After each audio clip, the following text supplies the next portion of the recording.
Sepertinya tahun ini saya kepikiran upgrade untuk beli iPhone 14 Pro atau 14 Pro Max. Atau kenapa saya nggak beli iPhone 13 Pro atau 13 Pro Max aja ya, yang sekarang harganya di kisaran 17 jutaan yang resmi di iBox. Kira-kira sejauh apa sih perbedaan antara iPhone 13 Pro dan iPhone 14 Pro? Worth it nggak ya? Kalau kita beli iPhone 14 Pro dengan harga 20 jutaan, sedangkan kita bisa menghemat 2-3 jutaan kalau kita beli iPhone 13 Pro. Mari kita cari tahu perbandingannya. Tapi sebelumnya, ayo dong bantuin channel ini dengan subscribe, like videonya, agar saya semakin semangat lagi untuk menghidupkan channel ini yang sempat vakum. Packing varian iPhone 14 Pro dan Pro Max tahun ini sama seperti jajaran iPhone 14 dengan warna putih, di mana sebelumnya warna box untuk varian Pro berwarna hitam. Isinya masih sama juga dengan tahun kemarin. Untung tahun ini kita masih dikasih kabel di dalam boxnya. Tahun depan mungkin cuma handphonenya aja, kabelnya dihilangin dengan alasan global warming, save the earth, whatever. Selain bodinya lebih tebal, kamera bumps-nya juga lebih besar. Jadi kalau kita punya casing iPhone 13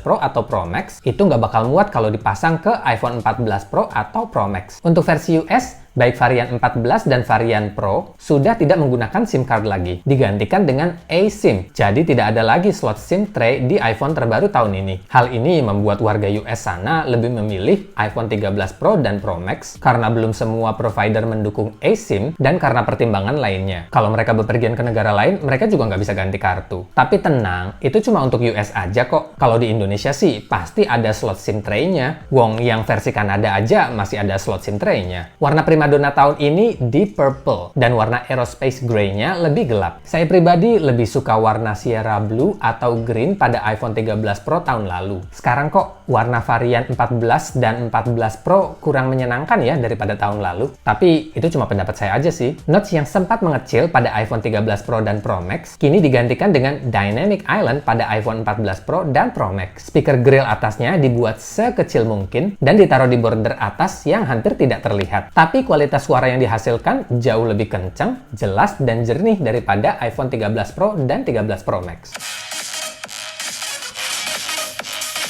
Pada displaynya, keduanya sama-sama memiliki ProMotion Display dengan adaptive refresh rate mencapai 120 Hz. Peak brightness dalam ruangan sudah mencapai 1600 nit, sedangkan di luar ruangan di bawah terik sinar matahari mencapai 2000 nits, menjadikan iPhone 14 Pro dan Pro Max smartphone dengan layar tercerah di dunia. Jauh ya bedanya dibandingkan dengan iPhone 13 Pro dan Pro Max yang hanya mencapai 1200 nits. Sama seperti iPhone 14 dan 14 Plus, iPhone 14 Pro dan iPhone 14 Pro Max jeroannya didesain ulang yang membuat housing dan bodi kacanya terpisah sehingga menghasilkan thermal dissipation yang lebih baik yang menyebarkan panas secara merata yang membuat iPhone 14 Pro dan Pro Max tidak cepat overheat. Jadi kinerjanya lebih optimal dan juga lebih hemat baterai. Dan kalaupun bodi kaca belakang atau depannya retak atau pecah, reparasinya akan lebih mudah dan biayanya juga lebih murah. Dynamic Island mungkin jadi salah satu selling point pada iPhone 14 Pro dan Pro Max. Dan ini bukan cuma sekedar cutout yang nggak ada fungsinya, Apple mendekorasi punch hole versi iPhone ini dengan fitur software yang terintegrasi yang menjadikannya pusat notifikasi dan sistem alert yang menyenangkan dan juga memiliki fungsi. Seperti saat terhubung dengan AirPods, menekan tombol silence, menggunakan Face ID, mendengarkan musik, dan banyak lagi. Dan kedepannya akan banyak aplikasi yang terintegrasi dengan animasi notifikasi pada Dynamic Island ini. Always on display memang bukan fitur baru di dunia per-smartphonean, per-handphonean, ya gitu deh. Bahkan smartphone Android sudah punya fitur ini sejak tahun-tahun lalu. Tapi walaupun Apple baru menghadirkan fitur ini pada iPhone versi Pro terbarunya, Apple brings always on display to the next level. Dibandingkan dengan Android yang mematikan keseluruhan layar dan hanya menampilkan kalender, jam, dan ikon notifikasi, Apple meredupkan layar dengan transisi yang smooth, intuitif, dan dramatis ketika mata kita berpaling dari layar iPhone. Dan jika lock screen-nya foto manusia, display layar akan meredup sampai 1 Hz, tapi masih mempertahankan warna kulit pada foto manusia.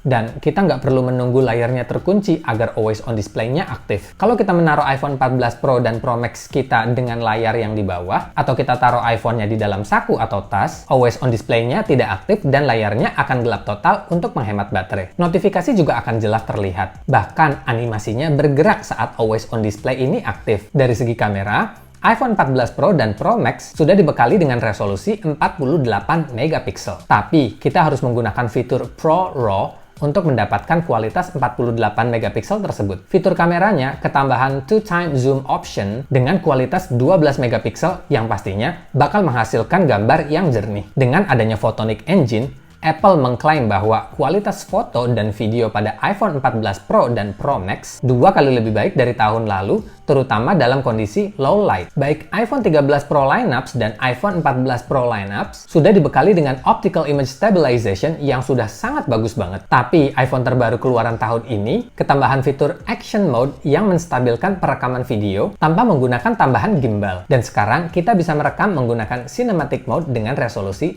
4K up to 30 fps. Always on display, Dynamic Island dan Photonic Engine dapat berjalan secara optimal dengan chip terbaru A16 Bionic dengan 4 nanometer. A16 Bionic pada iPhone 14 Pro dan Pro Max memang lebih cepat dibandingkan dengan A15 Bionic pada iPhone 13 Pro dan Pro Max. Tapi untuk penggunaan sehari-hari sih nggak bakal kentara banget ya perbedaannya. A16 Bionic ini berfokus pada 3 area penting: power efficiency, display, dan kamera. Jadi gimana? Masih tetap pengen beli iPhone 14 Pro atau hemat 2-3 jutaan dengan membeli iPhone 13 Pro yang masih sangat layak untuk dibeli? Kalau saya pribadi, Dynamic Island, Always on Display, dan 48 megapiksel kamera utamanya adalah alasan kuat kenapa iPhone 14 Pro dan Pro Max sangat layak untuk dibeli tahun ini. Terima kasih sudah menonton dan sampai jumpa di video berikutnya.